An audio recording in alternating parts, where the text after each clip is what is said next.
Hello guys, so I welcome all of you to the our YouTube channel Gyan with Sachin. तो दोस्तों, आज की इस वीडियो में हम बात करेंगे पॉलिटेक्निक फर्स्ट सेमेस्टर के अप्लाइड फिजिक्स के क्वेश्चन नंबर 4 के बारे में, वो भी 5 मार्क्स के मोस्ट इंपॉर्टेंट क्वेश्चंस की सीरीज का क्वेश्चन नंबर 4। आप सभी को अभी तक नहीं पता चल पाया है तो अभी समझ लीजिए कि 5 मार्क्स के मोस्ट इंपॉर्टेंट क्वेश्चंस की एक सीरीज को मैंने लॉन्च किया है, जो सीरीज 50 क्वेश्चन पर जाकर खत्म होगी। ये 50 क्वेश्चंस आप सभी के एग्जाम में पूरी तरीके से मदद करने वाले हैं और आप सभी एक दिन में 50 क्वेश्चंस को सॉल्व नहीं कर सकते। तो मैंने एक-एक क्वेश्चंस को रिप्रेजेंट करूँगा आप सभी को वीडियोज़ के माध्यम से, और आप सभी के एग्ज़ाम के पहले 50 क्वेश्चंस की सीरीज़ को पहुँचा दूँगा और आप सभी धाकड़ तरीके से अपनी तैयारी को बरकरार रख सकते हैं। ठीक है? तो अभी फिजिक्स, केमिस्ट्री, मैथ के पहले के जो क्वेश्चंस आप सभी नहीं देखे हैं, तो डिस्क्रिप्शन बॉक्स में लिंक गिवन है, वहाँ जाकर अभी देख सकते हो। और चैनल पर पहली बार विजिट करें तो चैनल को सब्सक्राइब करके बेल आइकन को प्रेस कर लो, क्योंकि आने वाली वीडियोस को आप सभी देख पाओ और अपने रफ कॉपी में नोट कर लो। ठीक है? तो आज का जो क्वेश्चन है 5 मार्क्स का, वो सिर्फ 5 मार्क्स में पूछा जाता है और ये बहुत इंपॉर्टेंट क्वेश्चन है। और इंपॉर्टेंट क्वेश्चन के साथ-साथ ही इस क्वेश्चन की सबसे बड़ी खासियत मैं बता दूं कि जड़त्व आघूर्ण संबंधी समांतर अक्षों की प्रमेय हो या जड़त्व आघूर्ण संबंधी लंबवत अक्षों की प्रमेय हो, दोनों में से एक क्वेश्चन आप सभी को आपके सेमेस्टर एग्जाम में देखने को मिलेगा। कोई भी पेपर उठाकर देख लो, इन दोनों प्रमेय से एक प्रमेय जरूर पूछी जाती है। तो आप सभी से हाथ जोड़कर विनती है कि दोनों प्रमेय से एक प्रमेय, मतलब दोनों प्रमेय को तैयार कर लो, क्योंकि दोनों प्रमेयों से एक प्रमेय आप सभी को देखने को मिलेगा। तो आप सभी के 5 नंबर स्किप हो जाएंगे। तो बिल्कुल इस क्वेश्चंस को आपको स्किप नहीं करना है। आने वाली वीडियोस में मैं लंबवत अक्षों की प्रमेय को अच्छी तरीके से समझा दूंगा। जड़त्व आघूर्ण संबंधी समांतर अक्षों की जो प्रमेय है, इसका स्टेटमेंट ये कहता है कि I बराबर ICM प्लस MA स्क्वायर। इसको समझते हैं। ठीक है? कोई रिजिड बॉडी है, यहाँ पर दो समांतर अक्ष हैं AB और EF। ठीक है? इनके जो दोनों अक्षों के बीच की जो दूरी है वो A है। ठीक है? स्मॉल a से मैंने इनके बीच की दूरी को, डिस्टेंस को डिनोट करा है, परपेंडिकुलर डिस्टेंस है। EF से सटा हुआ एक R डिस्टेंस पर कोई बिंदु है P है, और जिसका जो मास है वो कैपिटल M है। यही चीज यहाँ पर आप सभी को देखने को मिलेगी। और स्टेटमेंट कहता है कि जो AB के परितः जो जड़त्व आघूर्ण है, ठीक है, AB के जो परितः जड़त्व आघूर्ण है वो I है, और EF के परितः जड़त्व आघूर्ण, EF के सेंटर ऑफ मास के परितः जो जड़त्व आघूर्ण है वो है ICM। ठीक है? वो है ICM। दो चीजें क्लियर हो गई। वह यहाँ जो मास, यहाँ पर जो मास है यम, और इसके बीच की परपेंडिकुलर डिस्टेंस है उसके गुणनफल के बराबर होता है। मतलब AB के परितः, मतलब इस AB के परितः जड़त्व आघूर्ण I है, और ICM मतलब हो गया FE के जो सेंटर ऑफ मास के परितः जड़त्व आघूर्ण हो गया ICM हो गया, और उसको जोड़ेंगे किसके साथ, यहाँ पर R डिस्टेंस पर जो कैपिटल M है, और इनके बीच की जो परपेंडिकुलर डिस्टेंस है वो M। ठीक है?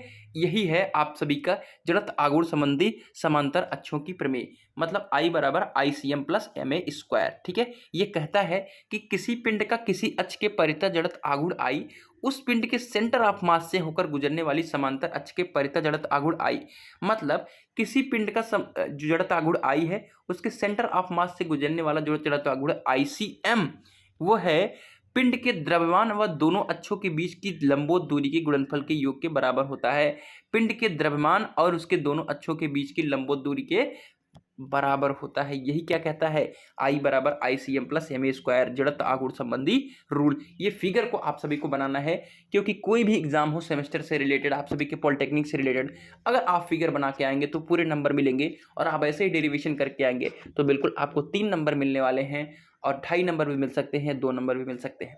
तो बिल्कुल आपको हर एक क्वेश्चंस का फिगर तैयार करना है। इसलिए मैं 5 मार्क्स के मोस्ट इंपॉर्टेंट क्वेश्चंस की सीरीज को लॉन्च करा है, जिससे आप सभी के ऊपर बर्डन भी नहीं बढ़ेगा और धीरे धीरे आप सभी क्वेश्चन तैयार कर पाएंगे। ठीक है? इसमें क्या कहता है कि माना समतल पटल का द्रव्यमान केंद्र C है। ठीक है? जहां आपने देखा कि समतल पटल का द्रव्यमान केंद्र C है, ये मैंने आप सभी को समझाया, लेकिन आप सभी जब लिखने लगेंगे तो ऐसे ही लिखेंगे। कैसे? कि माना समतल पटल का द्रव्यमान केंद्र C है। अब AB के परितः जड़त्व आघूर्ण जो मैंने बताया I, और FE के परितः, EF के परितः जड़त्व आघूर्ण जो है वो ICM। तो AB के परितः जड़त्व आघूर्ण I है, और सेंटर ऑफ मास के गुजरने वाली रेखा के परितः जड़त्व आघूर्ण क्या है, ICM। ठीक है? EF और AB के बीच की लंबवत दूरी है A, और EF से M द्रव्यमान का कण R दूरी पर स्थित है। ठीक है? P की लंबवत दूरी AB से R प्लस A होगी। ये बात समझने की कोशिश करिए। ठीक है? AB जो है, इससे A की जो P की दूरी है वो कितनी होगी, ठीक है, यहाँ की दूरी कितनी है R, ठीक है। अगर ऐसे ऐसे इसे डॉटेड बढ़ा दें हम, ठीक है, ऐसे ही से डॉटेड बढ़ाते जाएं, ठीक है, ऐसे ऐसे ऐसे डॉटेड बढ़ाओगे तो यहाँ के बीच की दूरी कितनी है, स्मॉल आर, और ये है, तो ये टोटल दूरी कितनी हो गई, आर प्लस ए। इतनी बात आप सभी को क्लियर हो गई। मतलब ये जो दूरी है, अगर सपोज करो ए भी ए है और ये आर है, तो यहाँ की टोटल दूरी जो होगी वो आर प्लस ए होगी। यही चीजें कही जा रही है आप सभी को, ठीक है। ये चीजें कही जा रही है कि पी की लंबवत दूरी ए बी से आर प्लस ए होगी, इसके परितः जड़त्व आघूर्ण जो होगा M R plus A square होगा। अब इसके परितः जड़त्व आघूर्ण कैसे लिख दिए कि M R plus A square होगा, तो समझ लीजिए कि जो जड़त्व आघूर्ण होता है उसे हम लिखते हैं एम आर स्क्वायर या एम के स्क्वायर, ठीक है। और जो के होगी वही परपेंडिकुलर डिस्टेंस होगी, ठीक है। तो यहाँ पर परपेंडिकुलर डिस्टेंस आर प्लस ए हुआ, तो इसका जड़त्व आघूर्ण लिख दिया M plus M R A square, ठीक है। क्लियर हो गई आप सभी को बात। अब हम डेरिवेशन को सॉल्व करते हैं।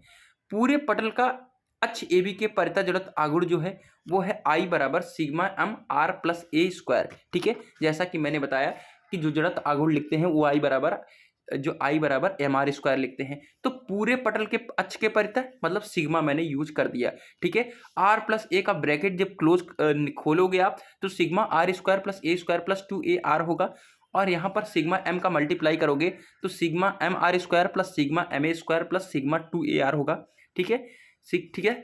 अब यहाँ पर sigma R square plus A square sigma, ये देखिए यहाँ पर ए स्क्वायर को आगे ले लिया, सिग्मा एम को आगे कर दिया, और यहाँ पर 2a को आगे करके सिग्मा यम आर को उधर कर दिया, ठीक है।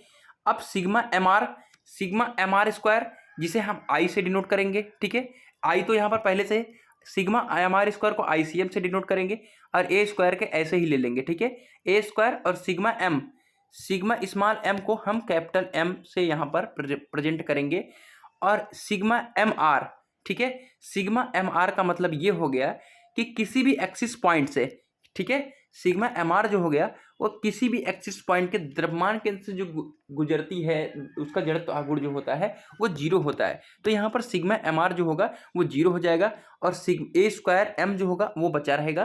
तो यहाँ पर आई बराबर ICM plus M A square आपका प्रूव्ड हो गया, ठीक है। इसमें कुछ नहीं है, पूरे ए बी के अक्ष के परितः जड़त्व आघूर्ण जब निकालोगे तो आर प्लस ए करना होगा, और इसी को ब्रेक कर लो और सिग्मा एम का मल्टीप्लाई कर दो, और ए आर को यहाँ पर क्या कर दो, 0 कर दो, क्योंकि वो किसी सेंटर ऑफ मास के गुजरने वाली जो जड़त्व आघूर्ण होती है वो 0 होती है।